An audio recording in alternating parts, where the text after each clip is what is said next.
Oi, oi, you beautiful people, you know what it is, right? It's all about getting real with Cockney Buddy, yeah? I hope everybody's having a blast with a weekend, or blast of a week, or blast of a day. Depends on when you're hearing it, right? Or what time of day, or when of the week. Who knows, right?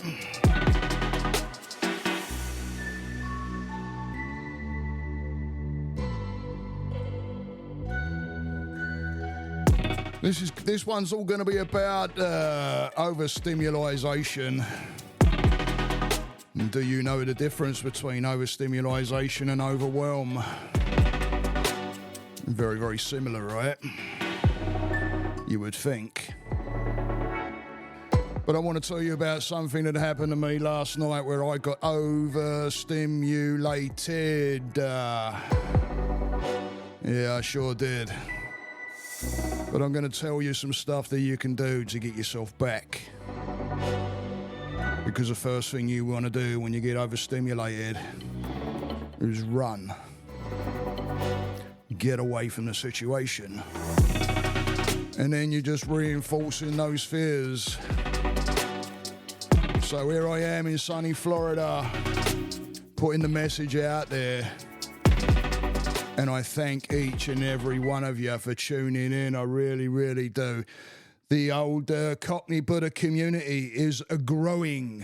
It's growing, and I'm so stoked about it growing because it means that more people get the message out there.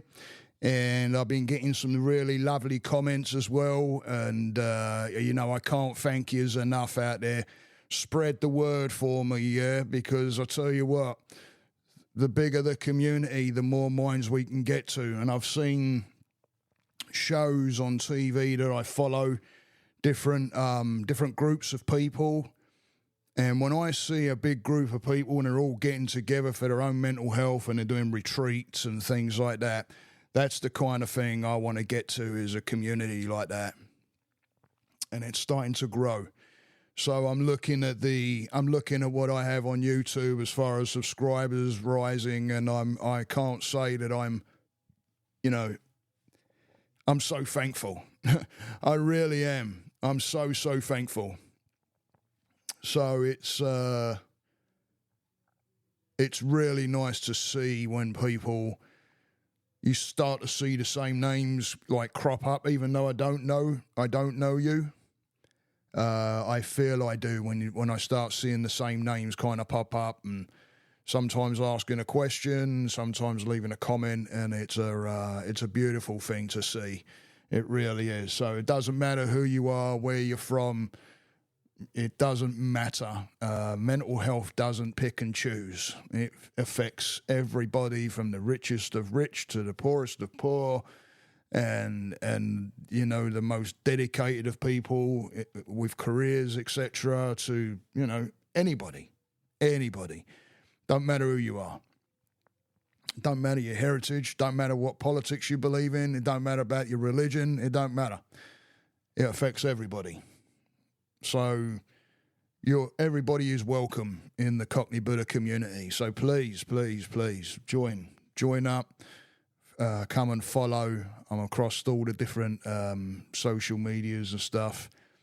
I'm about to probably look into getting a Facebook started up again. I actually dropped Facebook a good few years ago because I was getting to that point where I wanted to keep checking. It was the same as what I was doing with Instagram as well, and I took a little bit of a pullback from it and started to tune in and to go, right, what is it I'm really using it for?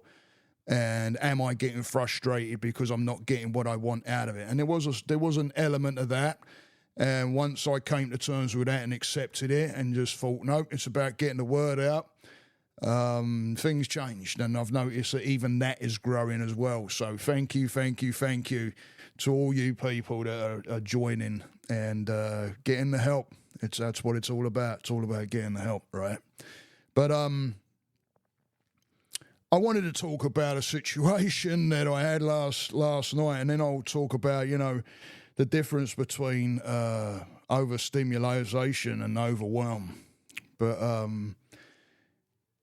if and whenever I can use my own experiences, and I do this when I guide people as well, and they will tell you, and I'm hoping, all you guys out there that I've helped or that I'm helping, big love to you all, because you're not quitters. You keep turning up and you keep doing the work. So big love to all of you guys that are out there listening to this.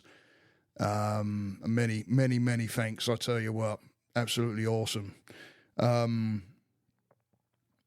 this is about an absolute overstimulation, and kind of what I did with it and what you can do and tools you can use and stuff like that. And it was all going well. My daughters had a Friendsgiving, and anybody that doesn't know what that means, we got Thanksgiving coming up, not next week but the week after on the Thursday. And, big celebrations here. I love it because it's like the lead up to the, I love around this time of year. I don't know about anybody else, but I do. I just love the community of it all, the unity of it all. It's a shame that what's going on in the world is going on, but I try to keep that community around everybody that I know and those that know me, and I try to live that and walk that life of, community and love. So, around this time of year is banging. So, Friendsgiving. So what you do is you have all your close friends all get together and family and stuff, and you have a little bit of a get together. Everybody brings something, a food item or a drink or something. And you all just basically all get together and have a good celebration, a good laugh, and have a load of fun with it. So my wife and I were like, well, we're going to bugger off. Because we do date nights, and it's been really, really cool having date nights. I'll tell you what, because you see, I've been standing there looking at my daughters growing up, and it's just freaking amazing. It just goes so bloody quick. And to all those dads out there that have little ones, I tell you what, cherish those moments. Don't give in to your own mental health. And there was some moments that I missed with my daughters growing up that I really, really, really regret. If I was in the position I am now of knowing what my mind's doing, it would have been a different story again. But I can't help imagine what kind of effect it must have had on my daughters when, they would have, what was it, dad morning breakfast or something, I think it was, and my fears would get in the way. That's how bad it can get. It literally got in the way of the people that are my absolute pride and joy, my girls.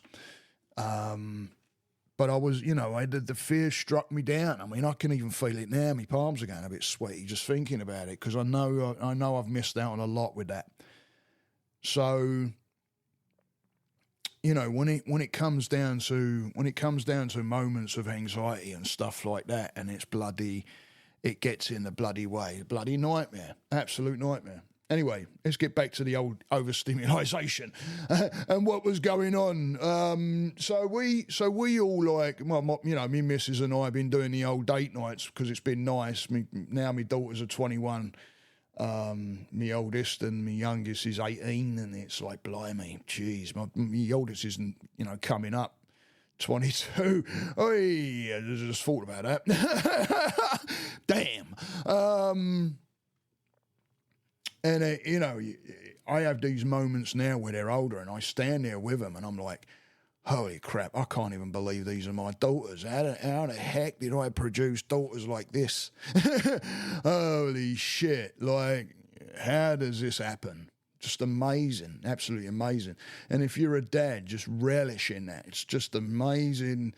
And I know I've been father figures to people too, and I love it. I've even been told that. And, I can't, and who can not want that, when someone says, hey, I kind of look at you as a bit of a father figure. It's like, shit, man. Yeah, right. Sweet. It's a freaking compliment. But, So my wife and I go to, and I wish I could remember the name of the damn bloody restaurant. God, blimey. Because we went to, there was two, and they're kind of popping up here and there and all. And they're these hot pot places. I don't know if you know, if you're around Central Florida. If you put them in the good old, I'm not going to say it, the old search engine, let's just say that, they'll pop up. And there's one not far from here that my wife and I tried, which was really cool. I think I put a short up on it, actually, because I was kind of fascinated. It was the first place where they had the old conveyor belts with the the portions of the food coming around, like the old sushi places, And I've never been, when I used to eat sushi before I became plant-based, which I have had plant-based sushi, by the way, which is delicious. But when I was doing sushi and sashimi, I'd never gone to one of those where I saw them on TVs when I was living in England, the old conveyor belt coming around. I was always fascinated by it, living in England, seeing this American thing with the conveyor belt. And so my wife and I went to one of these where it's basically a hot plate, and there's a pot that sits on the hot plate, and you pick your stock or you like soup. And I do plant-based. So when we went to the one with the conveyor belt, I got a mushroom-based like stock. Last night I got a tomato. It was called tomato soup, and it was actually pretty damn good, actually. I freaking give credit. So I thought it was like the conveyor belt one. So my oldest daughter's been to this other place where we went last night, and my daughter's going, "Oh no, it's better, Dad. You can go up and get it. It's all like out in the bins, like a buffet kind of style, when you pick all your fillings and stuff like that." And of course, I started having a laugh. She's got a couple of friends that have come over, right? And I'm getting comfortable because we were about to go out, and I start becoming the freaking have a laugh dad. And so I'm standing there in the kitchen, and one of my daughter's friends are standing there with her, and she goes, "Yeah, Dad, you got to like walk up." And I went, "Walk up? What do you mean walk up? What are you talking about?" So she goes, "Well, you can walk, it's not the belt." And I went, "What do you mean? Hang on a minute." I'm like, hold up. I'm like, I have to, of course, by this moment, my daughter's friend is listening to me, yeah. And I'm like, I have to get up and walk to get my. And this ain't me at all. I was just being a smart ass, because I'm not like that at all, right? And I'm like, I gotta. You're kidding me, right? So my daughter's friend is still like looking with a bit of a grin, and I went, "This is frickin' America, damn it! I want the frickin'. Where's the belt?" Of course, now they're starting to laugh, right? And I'm like, I don't want to move. I want to sit, and I want the food to go floating past my face like it did last time at eye level, so I can just go shift my eyes while I'm talking to my wife, going, "Oh, some mushrooms. Yeah, do I want some of them?" And then I'm like, "Oh, yeah." And then I just freaking stretch out. I don't even have to fully stretch my arm to grab the product, the mushrooms, and put them and sit them down in front of me and carry on talking. This is an inconvenience now. This is America, damn it.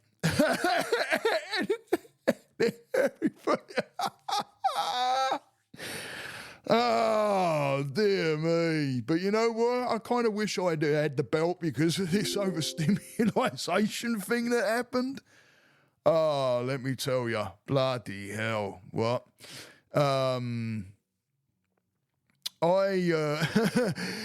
anyway, because I want to get the story right. I want to get it right, because and then it's not going to have a good effect if I don't build you up. It's like a good book, isn't it? Right?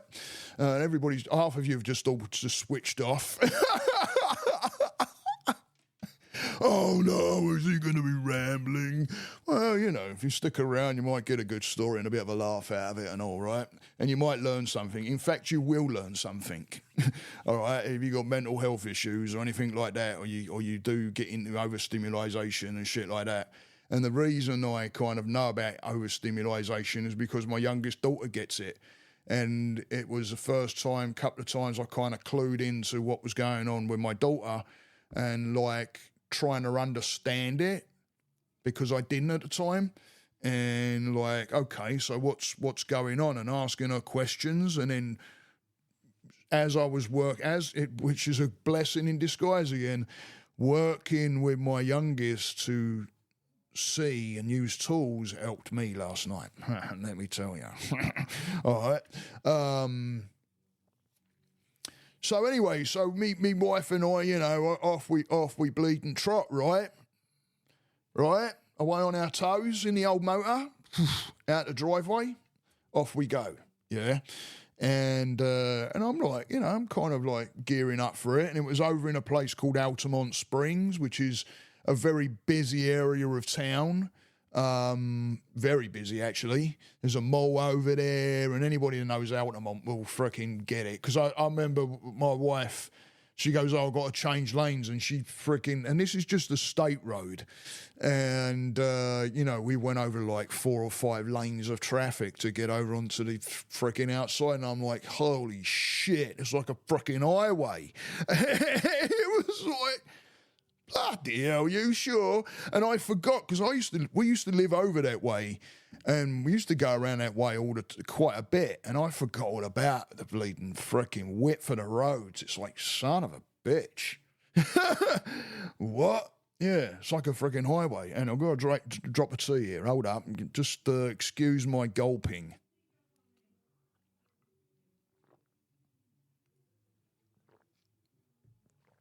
Anyway. So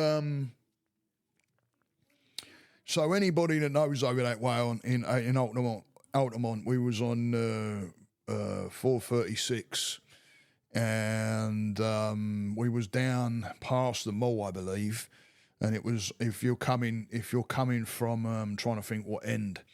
If you're coming from like Winter Parkway, that doesn't really say anything. See, I'm not good. I know landmarks, damn it. Like, you see that statue over there, mate? Yeah, well, you make a left there, and then there's like a building with a red door. Oh, yeah, or you make a right. That's how I gave directions in London. It wasn't like, oh, yeah, you go down frickin' Woolly Mammoth Street. It wasn't any of that. So bloody hell. So anyway, we gets down. It's down on. Anyway, yeah. God, I wish I could remember the damn name of the gaff. I nearly said it, and I can't remember the name. It's right next to Kobe. If you know Kobe's down there, it's right next door to that. Because I remember we come out, and as we drove past, I went, "Hang on a minute, there's another Asian gaff." Because what we had was Korean, I believe. I think it is. I might have that wrong, but I think it is. And they do like an hibachi grill and stuff like that. That's all on your table. So anyway, we turns up at this place, and it's already busy. So straight away your brain is freaking stimulating already, right? Right. And this is how things start running away. And this is how the freaking mind works. Because if you can get on it right at the very beginning, you're on a bit of a jackpot. But I can see now when I look back, we kind of did, I wouldn't say the wrong things, but better choices could have been made. And I'll explain that because I've just thought about this. And I'll explain it as I explain what we was doing as we was going along and the lead up to what happened. So it's already busy. We get out the motor, and I'm like, "Oh, blimey!" So there's straight away. There's a bit of a stimuli there, right? People outside, and I'm thinking, "Oh shit, we're going to be sitting here for God knows how long." Straight away, there you go, boom, right? Switch that around, but I didn't think at the time. So and then we walk in, and it's busy, fucking busy. Like fucked up busy, like that kind of busy. I know when I was in kitchen work, you know, when you would walk in, like, you know, you come in on your shift and then you'd walk out into the damn restaurant to just look at the books and to see what the tables were and what the numbers were and stuff like that. And you open the bloody book up and it's like off the frickin' page. You're like, oh, that's fucked up busy. Incoming. Here we go, boys. Dum dum da dum dum da dum dum dum. Oh, dude, when they're in the freaking kitchens, holy shit, man! If anybody's worked in kitchen work, and all of a sudden, when the service time hits, everything's like hit the service time. I don't know what it was like for everybody out there, but our freaking head waiter wouldn't stagger him in. I can see him now. I won't say his name, but I can see him now. And he wouldn't stagger the freaking tables in, man. So it would like hit the time for service and it would be freaking like way on. And then all of a sudden you'd get now I'm going to destroy you. You get that. Oh, all hell breaks loose. It just freaking goes tits up, right? So it was that kind of busy. And, except I'm not in the kitchens, thank fuck. Because as I was walking around, I'm like, oi, oi, oi, oi, oi. Those, whoever's back there freaking cooking are getting nailed to shit. But you know what? All the damn food that was out there was banging. Well played, the people in the freaking kitchens, because nobody gets credit in there. I tell you what, well bloody played.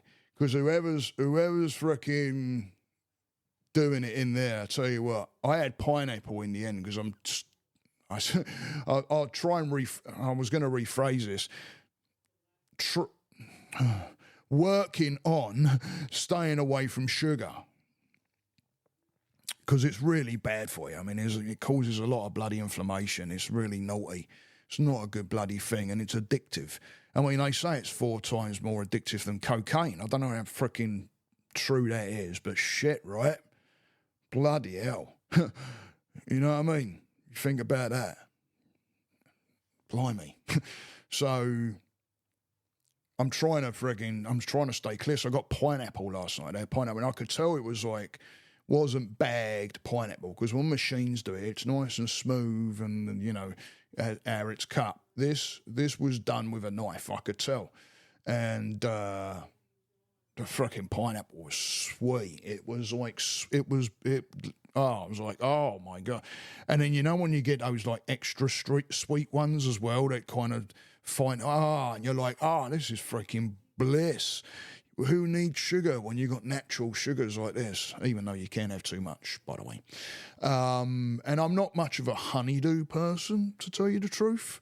I would normally go, if you put honeydew and cantaloupe together. I don't know about anybody else. Let me know in the comments. What do you think go for and why?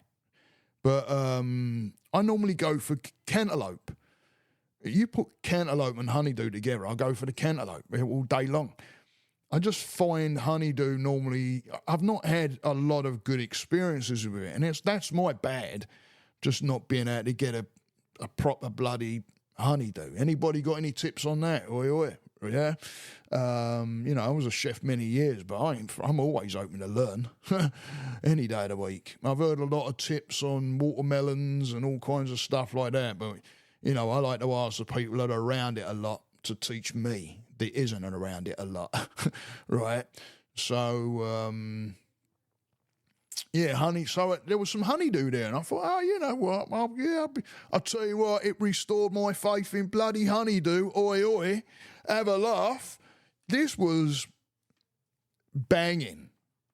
And I'm normally like, because it's especially if you get a bit of a rind on the back end of it, it's kind of watery, it gets that wateriness to it. But anyway, absolute banging. So So what you do is you got like this pan in front of you, and you pick your soup. I had the tomato last night. And they bring it up and they put it in this pan. There's a burner in front of you. And they put it on that and they turn the burner on, and that starts, starting come up to like a boil. Yeah, well, it does actually. It comes to a boil. So that starts to come up. And you got like soup bowl and a ladle and all that kind of shit in front of you. And then you go up and you grab your bits and pieces. So I had like, I ate so much garlic. I don't know if anybody's had poached garlic, but it's freaking banging, right? Roasted or poached. Roasted is really nice if you like just freaking puree that up and put it on bread, good crusted bread, or mix it in with your freaking butter or, substitute or whatever. Fucking unbelievable, right? But I poached it in the liquid last night, and I must have had a freaking bulb of garlic. I must have had about 15 cloves of garlic, because I love garlic, and I thought I'm taking advantage of that, especially with the old flu season and that around. Oi, oi, freaking get on top of it. Oi, freaking start taking your shit. Don't piss ball around with it.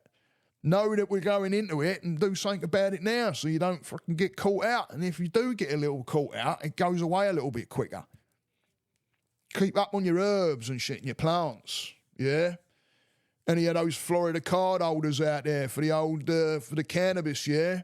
I'll tell you what, it works. It works. It fucking works, that shit, man.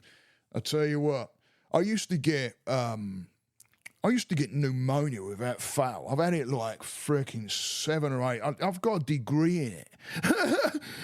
I used to get it like freaking 7. I've had it 7 or 8 times, and I've had both. I've had the viral one that you can kind of walk around with. You kind of got it, but you can walk around with it even though you don't walk around with it. You know what I mean? I mean, let's not be silly. And I've had the bacterial where you freaking wake up in the morning, you're like, your legs are gone. I've had both, and it's freaking. And I had it freaking last Christmas Day. I went down like a freaking oak tree, because I caught bloody flu. Christmas Day. I ended up in the freaking emergency room with flu, really bad flu. I came out, and it was like 2 days later. I had freaking pneumonia on top of it, and then I ended up in the clinic. And they're like, "Oh, yeah, you got pneumonia," and I'm like, "Fucking." What? and I don't normally, that doesn't normally happen. So I was banging garlic, just eating it, cloves, bomb, eating the freaking garlic like crazy. And I pulled out of it. They gave me antibiotics, but I'll tell you what, they wasn't freaking hitting it too well.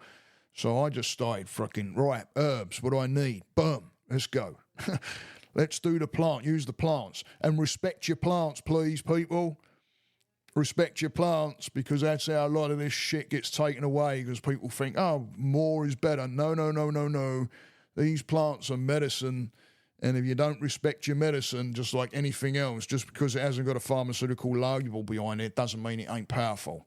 A lot of these plants, and think about it, your pharmaceuticals are made from the fucking plants and herbs and everything anyway, right?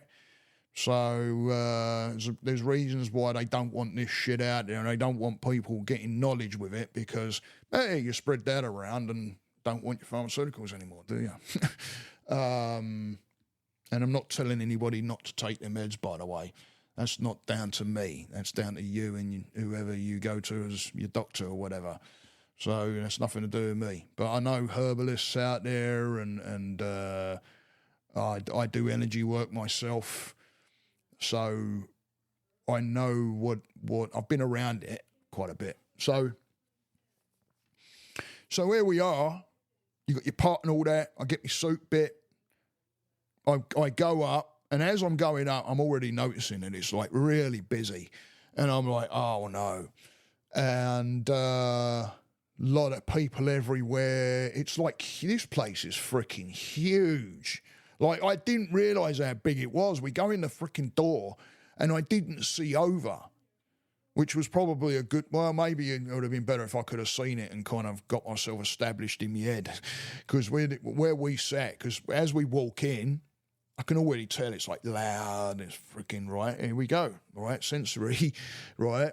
And my wife went up to get our name put down, and we was gonna go stay there anyway. You know, we normally go to an hour, and then if it's going past that, we're like, all right. So my wife comes back, and I says, "What? How long we got?" So she goes, 45 minutes. I'm like, all right, well, you know, we'll freaking have a chat. So what did we do? What did we do wrong? Pull the old fucking scrolling out, innit? Not me. My wife gets her phone out and starts scrolling, going, oh, look at this and look at that. And before I know it, we're not talking. We're both looking at the freaking scrolling. What does that do? Stimulation, right? Instead of tuning in, you're tuning out.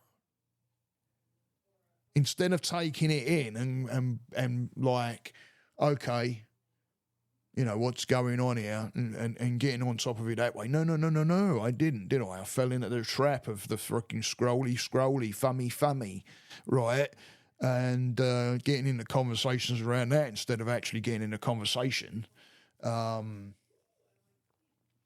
So we're sitting there doing that, and then our table gets called. So we go up, fella takes us around, and as we come around the corner, I'm like, holy shit, where the fuck is this place going? It was like freaking, I'm like, what? And it's getting louder. There's getting more people. I'm walking past where there's just everybody's in their freaking zone, so to speak, you know? And there's freaking dirty tables and trash and that everywhere. Are you getting the message here? Yeah, it's starting to build up. Sensory, right?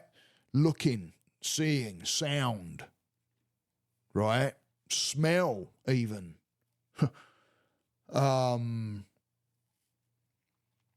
So we get to our table, and we sit down, and I'm not really fully in at this point. I'm still, but this is the build up and not recognizing it. So then my wife's like, she's like, okay, come on, we going up then? I went, yeah, all right. So we walk, and as we're walking up, I'm noticing like everybody's like kind of, I don't want to say in the way, because nobody's in the way, but you're having to avoid, and there's kind of no, you know, when there's that encroachment of space, all of a sudden it's like, oh shit, you know, that kind of, and I'm not normally like that, but it was all the things that added together that kind of started to build me up and get me there. Sound, first of all, you know, that freaking like, because sound is strange in a place like that, because unless you really tune in, which is what I'm going to talk about in a minute, unless you really tune in to what the makeup of the sound is, so that means tuning into the individual things, all you're hearing is just a freaking carnage of everything that's added into the sound, right? So that becomes overstimulating right there, because the brain is trying to figure it out. It's trying to work out what's going on. And we're not pointing it in any kind of direction. So now it's just pinning around. It's freaking trying to find a reason, or why is this going on, and what's going on, and why is it so loud, and what's that, and, you know, and we're not tuning into anything.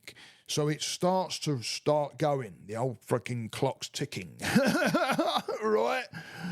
Oh, Lord have mercy. So,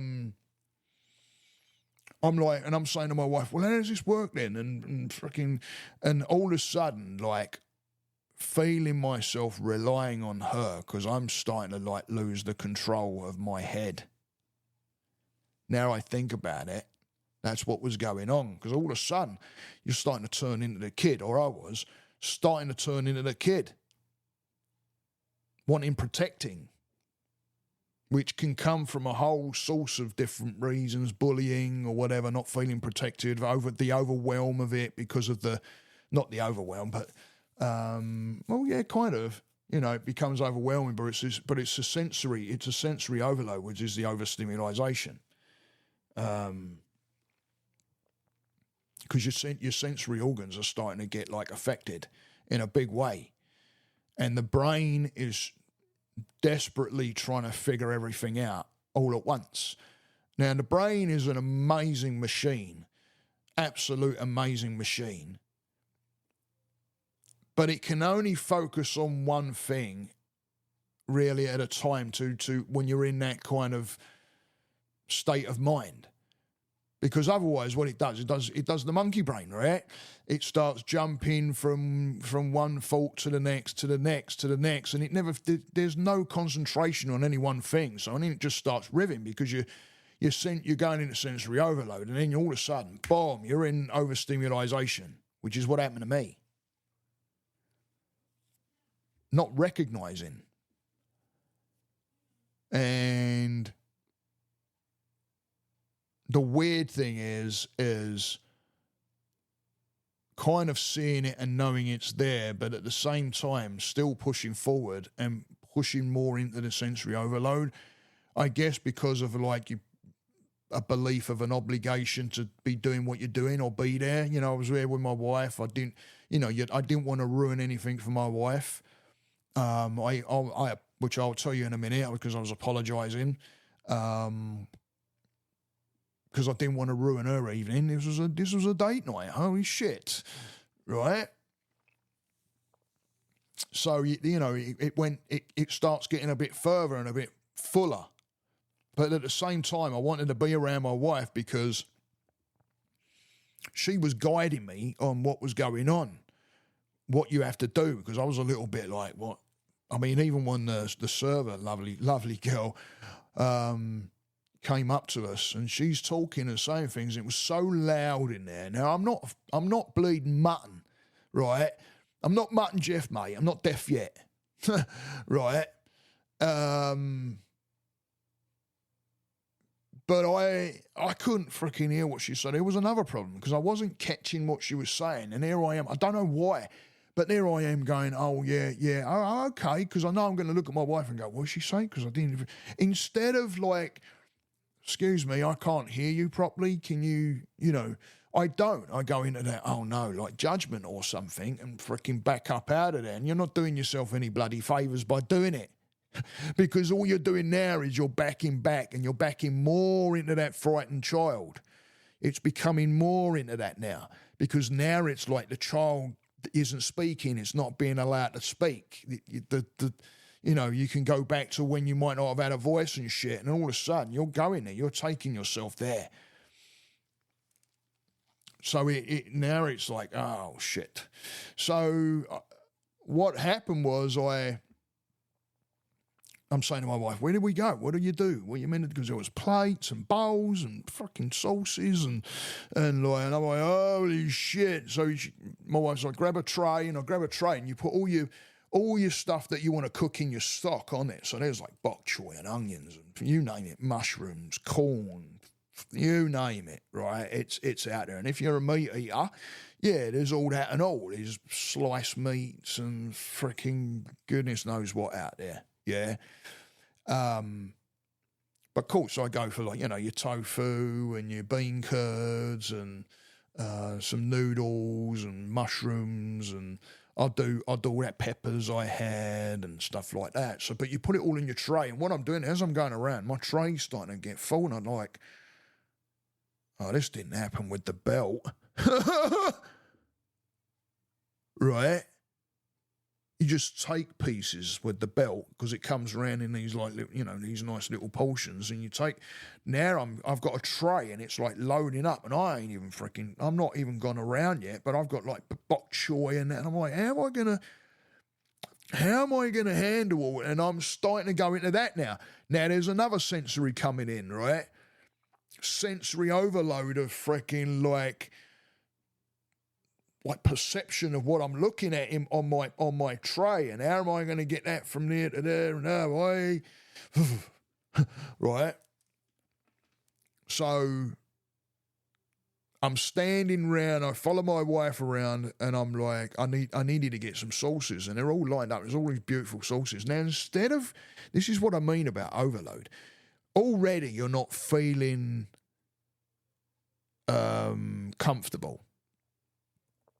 So you cling to someone for the safety. So there's that boy again, right? Instead of breaking away from my wife and going, here, listen, I'm going to take this back to the table and then I'm going to come back and then I'm going to grab my sauces. No, I didn't. Here I am, and I'm saying to my wife, but I can't handle my sauces. Like I'm a little kid gone back there. I can't handle my sauces, and I've got all this on my tray, and now so my wife's like, oh, hang on, let me, because I'm in it now. I'm in it, and I'm in it kind of deep. I'm fucking like overloading to where I'm like looking around now, and everything is starting to get like, here I am.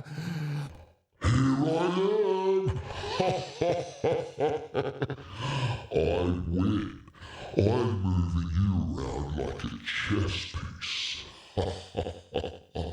Let me overload your ears with the sound. Can you hear it? Yes, I can hear it. Can you shut up? For fuck's sake. Oh no, I'm not shutting up. I've got you now. Yeah, there. That's what was going on. I was right there. Holy shiznits and balls, right? I'm like, oh, dude, what's going on? Oh, dear, what can the matter be? Oh, oh, hello, somebody help me. Oh, dear me. Yeah. So, I thought God told me missus. So, I go up to Trace and I'm like, hey, listen, I'm in sensory overload right now. So she's like, all right, because she knows, right? Even though this is kind of a bit of a new thing with me. And I thought of my daughter straight away because of the freaking shit that she said when we'd been out. She's gone, Dad, I'm going into sensory overload. And I didn't understand it the first couple of times that she told me because I hadn't really never been there. And I don't, thank God, touch wood, I don't get there a lot. But I've just noticed that I can have a tendency to kind of trip out sometimes like that. And if I lose touch like I was doing, well, I did, it can be naughty. And so, working with my daughter a bit and getting her engaged, my wife's like, okay, so we go back. This is crazy as well. This really added to the problem, by the way. We go back, we sit down at the table, and I'm saying, and my wife goes, blimey, they ain't brought the soup up yet. And I'm like, yeah, that's taking a while. And then this fella and the girl that was working with us, they both come over and they go, oh, you're sitting at the wrong table. Oh, what? Oh, no. Oh, would you like a shaving of embarrassment with that overload there? Oh, God. Oh, tableside service. Here we go. A little shaving of embarrassment for you, sir. Are you overstimulation yourself? Oh, shit. So my wife is like, oh, really? And they're like, oh, yeah, you're over here. You're the next one. You're just over here, the next one over. And I'm like, oh, no. So, my wife gets up and I follow my wife, with my head down like, oh, no, don't look at me. And then we freaking sit down and I'm like, oh, really? Like, look, and I'm like, oh, really? Really sorry. Oh, no, don't worry about it. It happens. And I'm like, yeah, all right. No, it don't.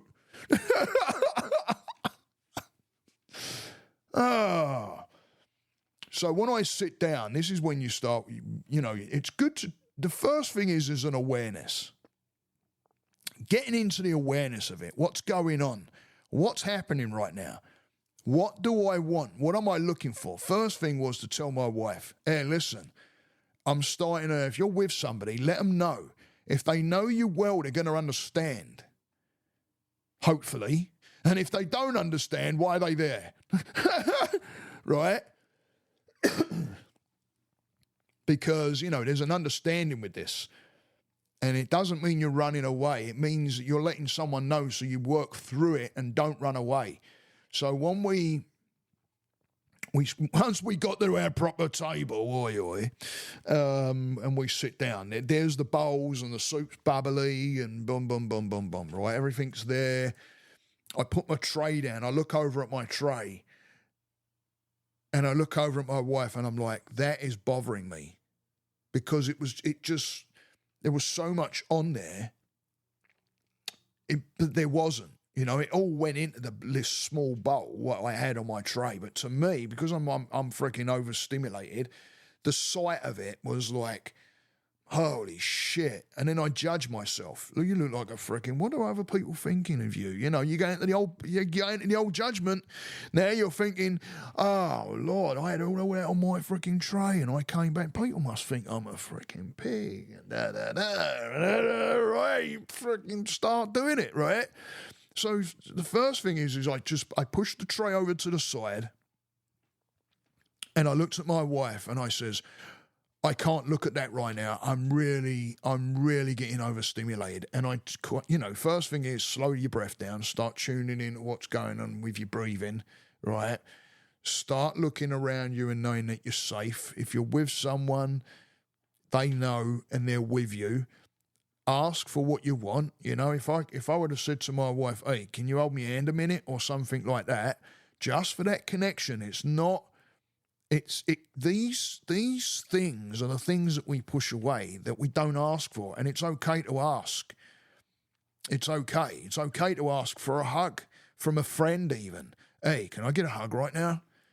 You know, it's okay. You know, I've had a mate. I've been leaning on a mate once. Big shout out there to Eric, brother. Banging. Like to hear from him more. Right. But I've been there where he's had my freaking head on his chest and I've been like freaking sobbing, like losing it.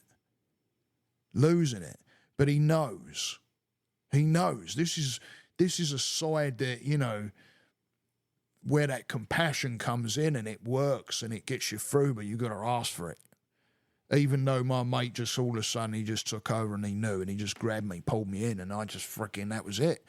But asking for these things. Anyway, that was the first thing. Actually, that was probably the second or third thing. Slowing your breath, tuning in, telling the person you're with if you can, or telling yourself, have the dialogue with yourself. Okay, I'm tuning in. What do I need right now? What's going on? Tell yourself, okay, I know name it. I know this is overstimulation, but I don't have to own this. This is just something that's happening right now that's triggering somewhere, right? If you know where it's coming from, think about that. Think about where it may be coming from. Or have you had this happen to you before? What was it? Where did it come from? What about when you was a kid? Was there things that were done, would you get overstimulated when you were younger? Why? Was there pressure?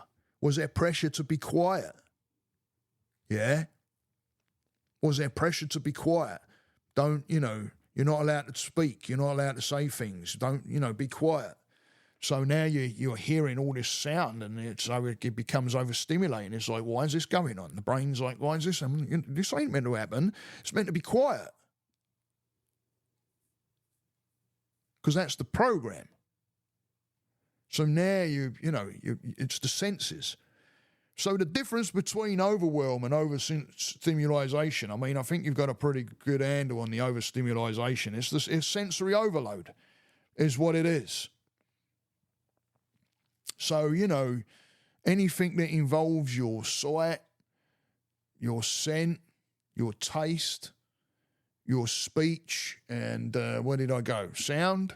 Did I get all the 5 there? Right? Can send you into overload. PTSD is known for that, right? It's the overloading of the sensory organs that when you're put into a situation that is a very traumatic situation, the brain takes in the programming from all the different senses so strongly you can relive it quite easily. I have PTSD from bullying. And I can be triggered. There's different triggers. I've only got to see like outnumberedness on somebody, and because I had it done to me, being outnumbered. 3 or 4. But you're overstimulating the organs. The sensory organs are getting overstimulated. Overwhelm is stress about like responsibilities and things like that. And like manageable things as well, but we get into overwhelm. Time's running out, right? Sends you into a little bit of a like, holy shit, I got this, and this to do. Yeah, chefing was known for it. Chefing was known for overwhelm. I don't know a chef that hasn't been fricking on that probably on a daily basis, right? Overwhelm. It gets in the way because you've got so many different things to do and responsibility for them that you're looking at the clock and you're like, holy shit. And it starts to build up to a fear of like, I'm not going to be able to get this done. We always seem to bloody get it done, though. I don't know how we did it, but we always seem to be able to get it done. But the overload is on the mind of things to do. Kids, there's another one, right? You can get into overwhelm. There's, they're running around. You've got to get and go and get the shopping done, and and then you've got to go and meet somebody. You've got to be in a meeting, and the kids are running around, and the old freaking time is starting to look a bit dodgy. And you're like, oh my god, I got to boom, overwhelm, right? That's the difference between overstimulation and overwhelm. Because overwhelm you get in your day to day. And that's when I work with my guys with overwhelm. I also work with my guys with overstimulation. Meditation, very good for it. There's been studies when it comes to guys that have PTSD, and doing a regime of meditation works well for it. And I can say, I meditate a lot, and I do believe that if I hadn't had the amount of meditation under my belt, because I've been pretty on it this last few weeks, actually. I'm pretty damn pat on the back, talk about proud, right? Go and have a look at my videos on pride. Because I've been sticking with it. I've been doing me meditation regularly, getting my Wim Hof breathing done regularly. Like I do this back to back, and then getting some writing done. Even if it's a few lines, just getting some writing done, so the old brain is there, ready in the morning. Boom, let's go. And that helps, because like last night, and I'll tell you how another thing that I did was when I looked at my wife and I said, whoa, I'm going, and I love seaweed salad, a good one. And I've had a lot of different ones, and I've got a thing for spring rolls, man. Have I got a thing for spring rolls? I start judging my places that I go to and I eat at on the spring rolls now. I'm not kidding. Good spring roll, lovely jubbly, right? But I love seaweed salad, and this place does an absolute banger of a seaweed salad. So I had a little bowl of that, and my wife she looks at me and she goes, seaweed salad. And because she knows to work on bringing me present. And once you get yourself more into presence, the stimulation goes down, because now you're not getting hammered with everything. You're pulling it all to something. Now, you can carry things in your pocket as well if you can get yourself off into an area. My first thing is, it would have been a better choice to clue in when I had all that and I was walking around my wife to go, hang on a minute, let me go and put this down, and then sit down and just take a few breaths and just sit there and kind of look and take it in without getting involved. While I was over there, like, and going into the overstimulation, that wasn't doing me any favours. I couldn't see because it was all coming in at once. So it was, you know, it would have been a better choice to move away from that area to where I could actually see, take in the sound. I even said to my wife, and I didn't do it, and I wish I had, but I even said to my wife, I'm like, God, I really want to take the sound in here because I wanted to use it as a background, and I freaking totally forgot to do it. I wanted to just record some of it on my phone because it was crazy. There was like kids crying and that, and there was, you know, the different tones and pitches in the talking and stuff like that. And that's what you tune into, because again, it gets you present with something instead of just looking at it as like a whole hodgepodge of sound. Tune into what's going on, actually going on. And I remember looking at my wife and going, oh, there's a baby, there's blah, blah, blah, blah. Tune in. All the different sounds are going to be to your advantage. Turn it into the advantage, because when you're in it, it's not at your advantage, it's against you. It's giving you this. I'm the sound in your head, and you can't make head or tail of it, can you? I have you now. So you switch that off by tuning in and working out what the sound is. What do you actually hear? What is it that you can actually hear? Like, break it down. Because now you're investigating. You're getting the brain on it in a different way. You're investigating something now. You're not giving in to the overstimulation. You're becoming now in charge of it. So, and then my wife says, seaweed salad. And I know what she meant, because a couple of weeks ago, I got myself out of a freaking near-on total rage episode with an edamame. But that story's for a different time. I had a freaking edamame. I think I spoke about it in one of my past podcasts. Go and have a look at them. Go and check them out. So, anyway, I grabbed the seaweed salad, and as soon as I picked the seaweed, got my chopsticks, bosh, did some seaweed salad, brought me round. And that's what you're looking for. You're looking for those, you keep on working, work with the sound, work with touch. The sensory organs are being bothered, so work on taking the control back on the sensory organs, right?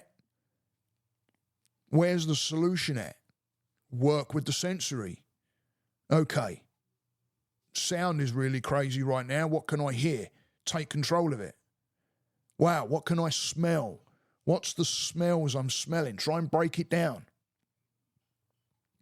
Taste the food, but tune into it. Close your eyes, put it in your mouth, and just let it sit there for a minute, and just tune into what you're actually tasting. Figure out what the ingredients are. Tune into the taste.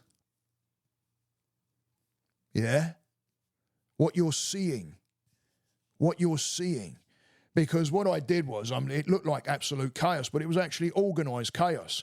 Because then as I'm walking around, I'm watching, you know, all the servers walk around and doing what they're doing. And I know the game because I was in it for a while, not with the serving, but I was in the kitchens. But I knew everybody around the game. So it becomes like it's like a well-oiled machine when it's all running correctly, you know? So, and then watching people have fun and a laugh and the different cultures around, because now you're breaking it down again. You're breaking down your sensory of sight, right? So remember.